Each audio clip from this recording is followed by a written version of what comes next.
Hello and welcome to this section on hiring new employees and continuing education. In this section, we're going to take a look at U4s, U5s, and regulatory and firm element continuing education requirements. Let's jump in and take a look at how individuals are hired by broker-dealers.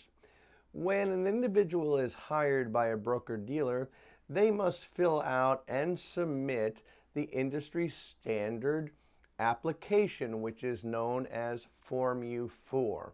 The Form U4 provides very detailed information regarding the new employee. Certain things that appear on the Form U4 you need to be familiar with for your exam. For example, the employee must disclose their 10 years of employment history. Where have they been working for the last 10 years? Some people who are just coming to the industry out of school, well, they haven't had real employers for the last 10 years, and they'll probably take it back and let them know that they were in college or high school, etc. But this must be disclosed on Form U4. They also must disclose their 5-year residence history. Where have they lived? Their legal name and any aliases. Well, perhaps their name is Robert and they go by Bob. Well, from the industry standpoint, Bob is an alias. If someone got married and they have a new name, they take the name of their spouse, well, they must disclose their maiden name as well. Any legal or regulatory actions, there's a whole host of questions on the Form U4, have you ever, and you're required to disclose yes or no.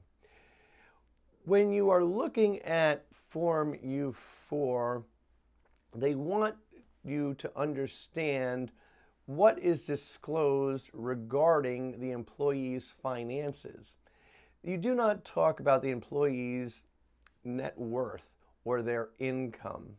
The only thing that appears on the Form U4 relating to the employee's finance is if they have ever declared bankruptcy or do they have any unsatisfied judgments or liens. These must be disclosed. Having declared bankruptcy for whatever particular reason doesn't keep the person out of the business. Having any unsatisfied judgments or liens doesn't keep the person out of the business. It simply must be disclosed. Failing to disclose any unsatisfied judgments or liens would subject the person to substantial regulatory action. There was a real case where a registered rep who was what they termed to be a transient rep, meaning he went to a number of firms over a short period of time, and each time he went to the new firm, he was required to fill out and submit a new U4. And on each of these Form U4s, he failed to disclose an unsatisfied judgment from many years ago for about $1,800 or $1,900 for unpaid child support. Well, when this came to light, the individual lost their license and was barred from the industry because they failed to disclose this on numerous occasions. So, have you ever declared bankruptcy? Do you have any unsatisfied judgments or liens? Simply must be disclosed. Now, when the person fills out and submits that Form U4, the principal is required to review that information, and they're required to sign it, verifying or attesting to the character of the employee and the fact that they have verified certain information. The principal must verify their last 3 years of employment. Perhaps the individual is coming from another broker-dealer, and they are required to inquire with that broker-dealer regarding the employee's performance there and if there were any issues relating to their employment. When a person joins a firm, they fill out a Form U4. That starts their association with the firm. When an agent leaves a firm, their registration is terminated when the firm files Form U5. Now, your U4 starts your registration, your U5 terminates it. a registered rep's license is therefore not transferable. It feels like it is, it acts like it is, but for the test, it absolutely is not. You must end a registration with one firm before you begin a registration with a new firm. When the firm submits Form U5 on behalf of the individual, they must do so within 30 days of that event terminating the individual. Now, when you hire a new employee coming from another firm, the principal is required to obtain a copy of that Form U5. Now, the test will likely ask you how the principal would obtain the Form U5. Well, the principal can obtain that Form U5 directly from FINRA, meaning they can go onto the web CRD, enter the agent's central registration or CRD number, and just print out a copy of the U5 and put it in the file. Or they could obtain a copy of the U5 directly from the employee. If the new firm asks the registered rep for a copy of their Form U5, the registered rep has 2 business days from receiving that U5 to give the copy to the new employer. Now, when an individual joins a new firm and they fill out and submit Form U4, they also must submit a fingerprint card. When they submit a fingerprint card, it may be submitted either electronically or in hard copy format, and it'll be submitted to the FBI, and the FBI will submit the prints to the database to make sure that this person has not been involved in any criminal activity. Now, if for some reason the person's fingerprints are not legible, cannot be read by the FBI's systems, they will ask them to resubmit the fingerprint card. After 3 good faith efforts to submit the fingerprints, they will not be asked for a 4th set, and the FBI will do a manual check on the individual and ensure that their background is okay and that they are appropriate or to be employed in the financial services industry. So a good little test point there. After 3 times, they won't be asked for a 4th set of fingerprints. Now, when an employee has a change in their life that needs to be reported to FINRA, most of them are going to be reported to FINRA by updating Form U4 within 30 days. The person moves, well, you update that information within 30 days. The person changes the office they work in, update their U4 within 30 days. The person gets married and takes the name of their spouse, update Form U4 within 30 days. Those are traditional life events. Now, extremely serious issues must be reported to FINRA by updating Form U4 immediately. And the definition of immediately for FINRA is 10 business days. Write that down. The definition of immediate is 10 business days. So what type of things would be required to be updated immediately? Well, if the person is indicted or charged with a felony or pleads no contest to a criminal complaint, that is immediate notification. If a registered rep becomes subject to a complaint or becomes a respondent in an arbitration matter for $15,000 or more, they must immediately notify FINRA by updating their Form U4. If a firm, their employer, or another regulator takes action against them, that also must be updated immediately. So perhaps a state securities administrator takes action against a registered rep, immediate notification. The New York Stock Exchange takes action against a registered rep, immediate notification. The CBOE, the Chicago Board's Option Exchange. The CBOT, the Chicago Board of Trade for Commodities. Any of these entities take action against the registered rep, immediate notification. If a clearing firm, a general securities broker-dealer, takes action against a registered rep, that is also immediately notified. And if the firm disciplines its own rep, that is immediate notification. I want you to be aware of a threshold which requires immediate notification. And if a firm withholds more than $2,500 from a registered rep in commission pay, they must immediately inform FINRA. FINRA wants to know why this is happening. Perhaps it's clear that the registered rep did something that was a violation, and as such, the registered rep is not being paid.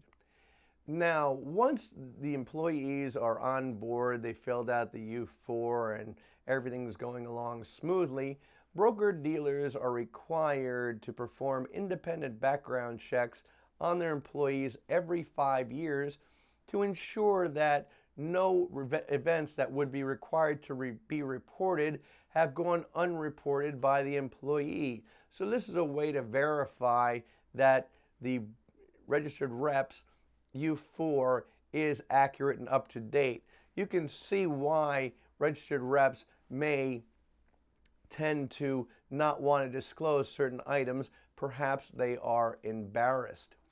I'm going to give you a scenario style event that traditionally shows up on exams. It goes something like this. A registered rep attends a baseball game where a fight breaks out. The registered rep, along with 20 other people, is charged with felony assault. 2 days later, the charge is reduced to a misdemeanor of disturbing the peace, and the registered rep pays a $150 fine. When is the rep required to report this information? The answer is immediately, within 10 business days. Have you ever been charged with a felony? Yes, was charged with felony assault. A fight broke out at a baseball game. 2 business days later, it was reduced to a misdemeanor of disturbing the peace. I paid a $150 fine. Boom, done, disclosed. Everything is okay. Failing to disclose that would subject a registered representative to a significant regulatory event or significant regulatory action from FINRA. So be on the lookout for that style scenario on your test. Now, when a registered representative leaves a firm, the firm is going to fill out and submit Form U5, ending their registration with that firm. The firm must provide a copy of that U5 form to that registered representative, and there are 2 ways that a termination may take place. A voluntary termination is kind of a no harm, no foul type of termination. Perhaps a registered rep got a better offer from a competing broker-dealer and they want to go join a new firm. Okay, voluntary, no harm, no foul. The broker-dealer is engaging in a staff reduction and they terminated 100 people. Well, while the people whose employment was terminated may not feel like it was voluntary, from the perspective of the industry, it was voluntary, meaning they didn't break firm or industry rules. If a person breaks industry rules or breaks firm rules, that firm will most likely terminate that individual for cause, meaning they fired them for breaking the rules regarding the firm's policies and procedures or those of regulators. That is for cause. Now, another scenario that tends to pop up on tests talks about what can happen when a registered representative is under investigation by FINRA for alleged violations. Perhaps the principal of a firm receives a letter from FINRA making all sorts of awful allegations regarding a registered rep. Can the principal go out to the registered rep and terminate them on the spot? The answer is no, they may not. They must wait until the investigation is complete. The FINRA may be mistaken and the person did not do that which FINRA alleged. Once that investigation is complete, the firm can terminate them regardless of whether they are found to have committed these violations or not. But they must wait until that investigation has run its course prior to terminating that individual. Now, another scenario, let's say a registered rep leaves the firm in good standing and simply goes to another firm, and they U5 him and mark voluntary termination on the U5. Subsequent to the registered rep's departure, they start getting numerous customer complaints about the registered rep doing unauthorized trading or parking stock in customer accounts. Can that firm update that individual's U5 to now reflect that that person has been terminated for cause? The answer is they absolutely may. No question about it. And they should update it within 30 days of becoming aware of the new information. Now, once someone passes their exam, they become subject to a regulatory continuing education requirement. This is the industry administered and mandated continuing education that the registered reps must appear for either at an approved test center or through FINRA's CE portal, and they must complete the regulatory continuing education requirement in a timely manner. The time when registered reps are going to be required to complete their continuing education requirement is going to be based on what is known as a base date. The base date is the day of association, or it's the day they passed their exam. The base date is the day of association or the day they pass the exam. And they will be required to complete the regulatory continuing education requirement on the second anniversary of their association and every 3 years thereafter. So it's going to be 2, 5, 8, 11, and so on down the line. The test will probably give you a scenario discussing when a registered representative passed an exam and ask you when they were required to complete their CE requirement. Be sure that you know it's 2, 5, 8, 11, and so on. Probably going to be in that 5 to 11 range, and your answer would be, well, they need to complete the regulatory continuing education on such and such a year based on their base date. So if they gave you a scenario where the registered representative passed their Series 6 or Series 7 exam 7 years ago, when would they be required to complete the regulatory continuing education? That's right, on next year. If they passed their exam 6 years ago, well, they would have been required to complete it last year. Now, if a registered rep goes from firm to firm, their regulatory continuing education requirement is still based on the time they passed the test the first time, not when they joined that new firm. If a registered representative leaves the business for more than 24 months, they will be required to requalify by examination, and their base date will now be known as their date of reassociation. That is the day when they pass the exam for the second time. That is the date of reassociation. So your base date would change if you left the industry for in excess of 24 months and would be required to requalify by examination. One other thing that can change the base date for a registered representative is if that registered representative becomes a subject of a significant disciplinary action, and as part of their penalty, they may be required to complete the regulatory continuing education requirement. So a significant disciplinary action can change the base date, and the base date will now be the date of that violation. Now let's take a look at some of the time frames when the registered rep must complete the CE requirement. When they're CE requirement is coming due, FINRA will send notification to the registered representative, giving them a 120-day window to complete the exam.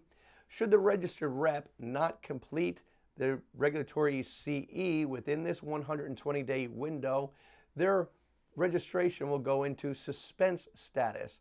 They would not be allowed to act in any capacity of an agent, which means they would not be allowed to earn commission income. They would not be able to be paid until they satisfy that requirement. Now, that's a good review of the regulatory CE requirement. Let's take a look at the firm element CE requirement. The firm is required to administer continuing education courses to all of its registered people on an annualized basis. The firm is going to ultimately determine how and when courses are going to be administered to the registered agents. Are they going to attend a seminar, a webinar, take an online class, what have you? It's ultimately at the discretion of the broker-dealer. Now, when determining what courses are assigned to various registered reps, the firm will send out what's known as a needs analysis, basically a questionnaire asking the people what type of business they conduct. Do you conduct business in mutual funds, ETFs, options? Are you a trader? What role do you play at the firm?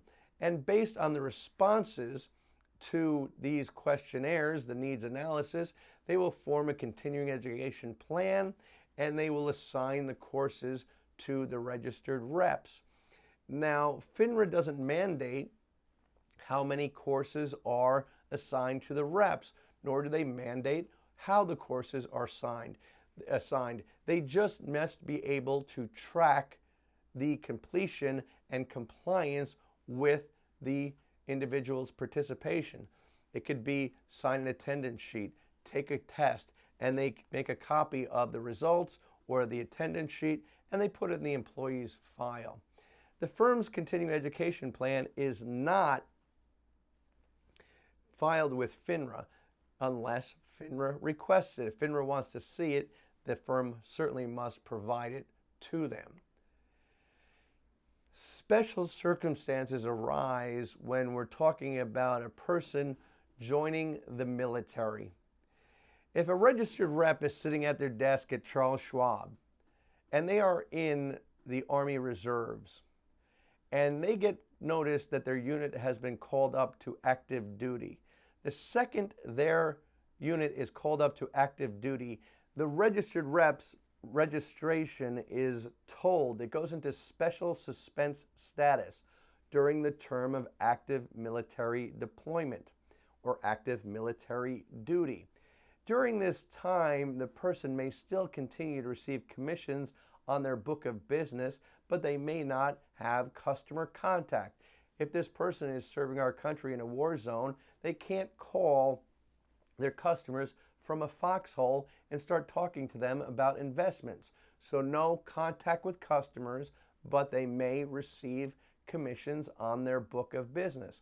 Also during this time, should they become required to complete their regulatory CE requirement, that requirement is also told during the time of active duty. So that's a scenario where the person is sitting at their desk and gets called to duty, their registration is told. What if a scenario is a little bit different? Let's say a person is working for Bank of America Merrill Lynch and they're having second thoughts about the securities industry and they're thinking about going in a new direction and they quit or their role with their employer and they are U5'd. 2 months later, this individual joins active military duty. Well, even though the person is no longer actively employed with a broker-dealer, joining military duty tolls their 24-month window. So this person left the industry 60 days ago or 2 months ago, and they joined military duty. They're on active duty. As soon as they join, that 24-month window is suspended. It is tolled. So the person goes over and serves our country and then returns to civilian life. This individual will have 90 days to reacclimate to civilian life and to become associated with another member firm. If that person does not rejoin the financial services industry during that 90-day window, the 24-month window will start to tick again. Well, where will it start? It will start at the 22nd month. They resigned their position at Merrill Lynch. 60 days later, they joined military duty. So 2 months of the 24-month window has expired. Therefore, after the 90-day reacclimation period, the 24-month window will pick up where it left off, in this case, 22 months. So some good test points there on the impact of active military duty. Now, I want to talk about a specific scenario that could come up from time to time in the real world, and it very well may appear on your exam. What can be done to maintain the employment of a person who has been barred or statutorily disqualified by FINRA? Can the firm maintain their employment? The answer is maybe. Let's say you have a small broker-dealer and the son of the founder, who is now retired, does something stupid and gets themselves barred. The founder calls up the people running the firm and says, "You better find a way to keep them employed because you all have jobs because I started this firm, so figure it out." Can the broker-dealer maintain this individual's employment? Well, the answer is maybe.